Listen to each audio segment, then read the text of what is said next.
அன்புக்குரிய டிஎன்பிஎஸ்சி போட்டித் தேர்வர்களே, உங்கள் அனைவருக்கும் வணக்கம். இன்னைக்கு நடைபெற்ற டிஎன்பிஎஸ்சி குரூப் 4 கேள்வித்தாள் குறித்த முதல் கட்ட பதிவு தான் இந்த காணொளி. கொஸ்டின் பேப்பர் உண்மையிலுமே ரொம்ப ரொம்ப டஃப்பான பேப்பருங்க. டஃப்பான பேப்பர், தரமான பேப்பரா இல்லையாங்கிறது இப்போ நாங்கள் ப்ரிப்பேர் பண்ணிக்கிட்டு இருக்கிறோம். இன்னும் கொஞ்சம் நேரத்தில் தெரியும். ஏன்னா டஃப்பான பேப்பரெல்லாம் தரமான பேப்பராக இருக்கணுங்கிற அவசியம் இல்லை, தரமான பேப்பர்லாம் டஃப்பாக தான் இருக்கணுங்கிற அவசியமும் இல்லை. சரி, ஓகே. இப்போ நம்ம முன்னால் இருக்கிற இந்த காணொலியில் முதல்ல முன்வைக்கக்கூடிய கேள்வி என்னன்னா, ஒரு குரூப் 4 எல்லாரும் பரவலாக பெரும்பாலானவர்கள் முன்வைக்கக்கூடிய கேள்வி என்னன்னா, ஒரு குரூப் 4 அளவிலான பணியிடத்திற்கு இவ்வளவு கடினமான கேள்வித்தாள் அவசியமா அப்படிங்கிறது தாங்க. ஓகே, ஒரு ஜூனியர் அசிஸ்டன்ட் மாதிரியான ஒரு பணியிடத்திற்கு தேர்வு செய்யப்படுவதற்கு இவ்வளவு கடினமான ஒரு தேர்வு அவசியமா அப்படிங்கிறதெல்லாம் ஒரு பக்கம் இருக்கட்டங்க. அது பிறகு அது அவசியம் இல்லைங்கிறது நம்ம பிறகு விவாதிப்போம். அதுக்கு முன்னாடி ஒரே ஒரு சின்ன விஷயத்தை இந்த இடத்துல நான் கோடிட்டு காட்ட விரும்புகிறேங்க. சில யூடியூபர்ஸ் போட்டித் தேர்வர்களை தவறாக வழிநடத்துகிற நோக்கத்தில், அவங்களுக்கு வியூஸ் கிடைக்கணும், அவங்களுக்கு வருமானம் வரணும் அப்படிங்கிறதுக்காக ஒரு யூடியூபர் ஒரே வீடியோவில் பாலிட்டியை முடிச்சு விட்டுட்டேன், 1/2 மணி நேரம் வீடியோவில் மொத்த ஜாகிரபியும் கடிச்சு விட்டுட்டேன், மொத்த ஹிஸ்டரியும் சதிச்சு விட்டுட்டேன் அப்படின்னு சொல்லி ஒருத்தர் வீடியோ போட்டுருக்கிறது உங்களுக்கு எல்லாத்துக்குமே தெரியும். அந்த மாதிரி நிறைய பேர் வீடியோ பண்ணிட்டு தான் இருக்காங்க.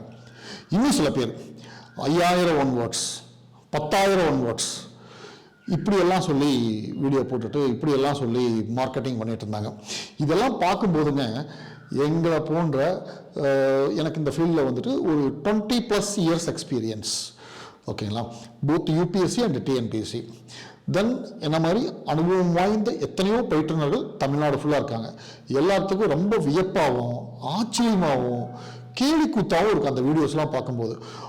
20 நிமிஷம் தான் மொத்த ஜாகிரபியும் முடிஞ்சதும் பாரு, அவர் 10 நிமிஷம் தான் மொத்த பாலிட்டியும் முடிஞ்சதும் பாரு. இதை பார்த்து எத்தனையோ பேர் இன்னைக்கு அவங்களுக்கு எல்லாத்துக்கும் இந்த கேள்வித்தாள் ஒரு மிக சரியான ஒரு பதிலை கொடுத்துருக்குன்னு தான் நான் நம்புகிறேன். ஸோ கொஸ்டின் பேப்பர் வந்துட்டுங்க நல்ல டஃப்பாகவே கேட்டிருக்காங்க. டஃப்பாக கேட்கணுமா, அவசியமா அப்படின்னா அவசியம்தான்.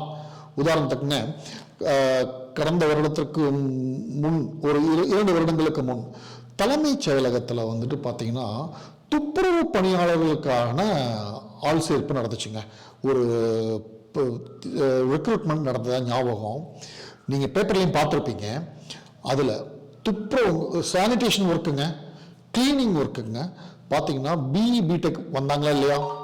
அதே மாதிரி ஹைகோர்ட்டில் ஒரு OA post, office assistant post எடுத்தாங்க. ஜுடிஷியல் சர்வீஸ் அவங்களே ரெக்ரூட் பண்ணாங்க. அதில் பிடெக் முடித்தவங்க பிஇ முடித்தவங்க வந்தாங்களா இல்லையா?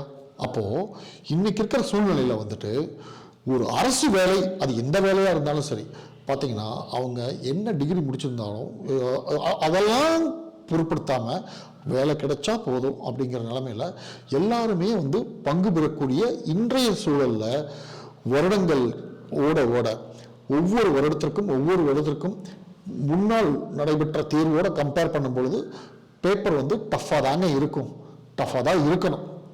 ஸோ அந்த அடிப்படையில் டிஎன்பிஎஸ்சி வந்து இன்னைக்கு ஒரு தரமான ஒரு சம்பவத்தை பண்ணியிருக்கு. அதாவது இந்த கேள்வித்தாளை நீங்கள் பார்த்தீங்கன்னா உங்களுக்கே தெரியும், இந்த யூடியூப்ல இருக்கக்கூடிய சப்ஜெக்ட்ஸை யூடியூப்லேயே சில பேர் யூடியூப்ல இருக்கிறது, அதான் யூடியூப்ல என்ன டாபிக் அடித்தாலும் அதுக்கு ஒரு 1000 வீடியோ வருதே, 1,00,000 வீடியோ வருதே. ஸோ அதை பார்த்தே படிச்சுக்கலாம். ஈவன் சத்யா ஐஏஎஸ் அகாடமி சார்பாகவும் நாங்கள் யூடியூப் சப்ஜெக்ட் வீடியோ போட்டிருக்கிறோம். ஆனால் என்றைக்குமே எங்களுடைய இந்த ஒரு வீடியோ பார்த்தா போதும், ஒட்டுமொத்த ஹிஸ்ட்ரியை முடிச்சது, ஜஸ்ட் ஒரு இந்த 1/2 மணி நேரத்தில் ஒட்டுமொத்த ஜாகிரபியும் முடிச்சு விட்டுட்டேன், ஒட்டுமொத்த எக்கானமியும் முடிச்சு விட்டுட்டேன், ஒட்டுமொத்த இந்தியன் பாலிட்டியும் முடிச்சு விட்டுட்டோம்லாம் நாங்கள் என்றைக்குமே சொன்னதில்லை. ஆனால் அப்படி போலியாக ஸ்டூடெண்ட்ஸை, ஆஸ்பிரண்ட்ஸை மிஸ்கைடு பண்ணக்கூடிய அவங்களுக்கு எல்லாத்துக்குமே இன்னைக்கு வந்து டிஎன்பிஎஸ்சி வந்து சம்மட்டி அடி கொடுத்துருக்குதுங்க. So paper tough. ஸோ அப்போ பேப்பர் டஃப் அப்படின்னாலே உங்களுக்கு பொதுவாக பேப்பர் டஃப்னாலே வந்து பார்த்திங்கன்னா உங்களுக்கு ஒரு விமர்சனம் எழுவது இயல்பு. ஆனால் பேப்பர் டஃப் அப்படிங்கிறது தான் நல்லதுங்க. உண்மையாக படித்தவங்களுக்கு, ஜெனியூனாக படித்தவங்களுக்கு, ஒரு சப்ஜெக்டை உள்வாங்கி முறைப்படி ஒரு பயிற்சி மையத்துக்கு போய், அது சத்யா ஐஏஎஸ் அகாடமிக்கு தான் இல்லை, ஏதாவது ஒரு பயிற்சி மையத்துக்கு போய் முறைப்படி நேரடியாக அங்கே வகுப்பில் உட்கார்ந்து நீங்கள் அந்த பாடத்தை, அந்த சப்ஜெக்டை நீங்கள் உள்வாங்கிறதுக்கு இணையாக எதுவுமே வராதுங்க. ஸோ அதைத்தான் இந்த டிஎன்பிஎஸ்சி கேள்வித்தாள் நிரூபிச்சிருக்குது. ஸோ இந்த கேள்வியில் எத்தனையோ கேள்விகள் கட்டமைப்பிலே பிழை இருக்கலாம், டிஎன்பிஎஸ்சி ரிலீஸ் பண்ற விடைகளில் பிழை இருக்கலாம். அதெல்லாம் அடுத்தடுத்த விவாதத்துக்கு உட்பட்டது. முதல் பார்வை, முதல் கட்டமாக என்னுடைய கணிப்பு, கேள்வித்தாள் மிக மிக கடினம். அப்போ கட் ஆஃப் கண்டிப்பா பார்த்தீங்கன்னா உங்களுக்கு மிக மிக குறைவான கட் ஆஃப். இதுக்கு முன்னாடி இருந்த குரூப் 4 கட் ஆஃப் எல்லாம் இருக்கவே இருக்காது. கண்டிப்பாக இதனுடைய கட் ஆஃப் உங்களுக்கு ஒரு 145, ஒரு 150 அந்த ரேஞ்சுக்கு வரும் அப்படிங்கிறதா தோணுது. இன்னும் முழுமையான கட் ஆஃப் ப்ரிடிக்ஷனை உங்களுக்கு ஒவ்வொரு கேள்விகளுக்கும் இப்போ நாங்கள் விடைகள் ப்ரிப்பேர் பண்ணிட்டு இருக்கிறோம். ஸோ முழுமையான ஆய்வுக்கு உட்படுத்தினதுக்கு அப்புறம் கட் ஆஃப் எவ்வளோன்னு சொல்கிறோம். இப்போதைக்கு பேப்பர் டஃப் அப்படின்னாலே யாரெல்லாம் சந்தோஷப்படலாம்னா, ஜெனியூனாக ப்ரிப்பேர் பண்ண எல்லாருமே சந்தோஷப்படலாங்க. ஓகேலா?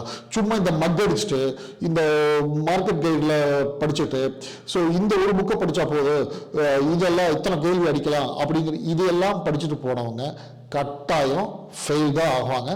அவங்க கரை ஏறவே முடியாது. ஸோ உண்மையாலுமே ஒரு சப்ஜெக்டை புரிஞ்சு உள்வாங்கி தொடர்ந்து வாரம் இதே தரத்தோட, அதாவது குரூப் 1 தரத்தோட தேர்வுத்தாள்களை, வாராந்திர தேர்வுகளை எழுதினவங்க மட்டும்தான் இந்த கேள்வித்தாளை ஃபேஸ் பண்ணியிருக்க முடியும். ஸோ இப்போதைக்கு இந்த காணொலியில் இந்த தகவல்களை மட்டும் உங்கள்கிட்ட நான் பகிர்ந்துக்கிறேன். ஸோ விடைகள் ரெடி ஆகிட்டு இருக்குது. இன்னும் கூடிய சீக்கிரத்தில், இன்னும் கொஞ்சம் நேரத்தில் உங்களுக்கு 200 கேள்விகளுக்கும் விடையை நாங்கள் பப்ளிஷ் பண்ணிவிடுவோம். அதற்கு அடுத்த கட்டமாக முழு அலசல், இந்த கேள்வித்தாள் முழு அலசல் அடுத்த வீடியோவில் அதனுடன் உங்களுடன் சந்திக்கிறேன். நன்றி, வணக்கம்.